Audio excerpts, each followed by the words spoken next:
Yung hello mga boss, nandito tayo, itatesting na natin yung tester natin. So nakaset na siya sa 250 sa AC, and then i-check natin yung power nito is 220. So titingnan natin yung pointers na maggagalaw siya no pag na-plug na natin. Testing natin. So make sure lang na hawak nyo yung test probe na maayos pa hindi kayo makuryente.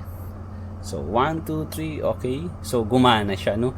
Nasa 210 no. Sa tingin ko 210 but 220, 210. So approximately nandyan siya. Okay? Mga boss, make sure lang na safe yung kamay nyo no. So tatanggalin ko. Pass.